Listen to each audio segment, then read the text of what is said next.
concerningly, with second-year ratings on TNT were lackluster. Unrivaled's opening slate on January the 5th, which kicked off with a Monday afternoon game, averaged 175k viewers in the first 2 games to air on both TNT and True TV. So basically, they averaged 175k airing on 2 channels. Airing on 2 channels at the same time. That's not good. The 2 True TV exclusive games on January 5th averaged 32,000 viewers. Yet now that same media is quietly changing its language, floating the idea that Unrivaled may already be drifting toward irrelevance or even outright failure. That tonal shift should set off alarms.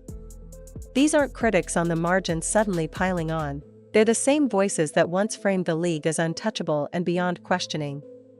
When defenders start hedging, it usually means the internal data no longer supports the public optimism.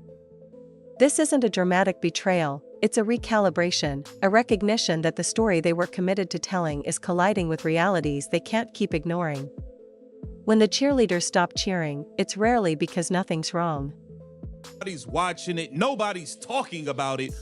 I don't understand what's going on. It seems as though a lot of this conflict of interest stuff is coming out more and more, with the co-founders of Unrivaled also being on the board of the WNBPA, not getting a deal done, that benefiting Unrivaled, all of these things. But Breanna Stewart had to address the opening week ratings for Unrivaled as they were down more than... This isn't the familiar version of the media that reflexively shields every women's basketball venture from scrutiny, nor the one that polishes weak products and rebrands them as cultural breakthroughs. This feels different, and honestly unprecedented, because for once the narrative is starting to line up with observable reality. A year ago, the messaging around Unrivaled was nonstop optimism, bold predictions, and breathless claims that it was on the verge of taking over the sports world. That illusion has cracked. What's now being quietly conceded is what many could already see: real-world interest hasn't matched the hype. Attendance, viewership, and engagement simply aren't there.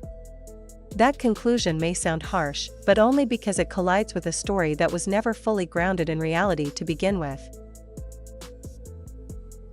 So the Unrivaled ratings are in to begin season 2, and they're not great.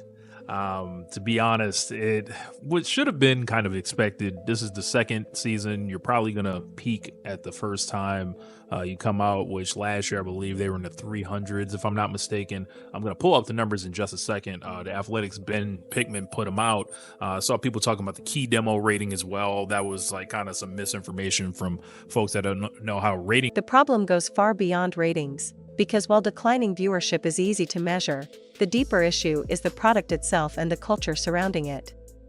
Women's basketball hasn't struggled simply because of empty seats or bad numbers, but because it has failed to build a genuine connection with broader audiences, and that failure is rarely addressed honestly.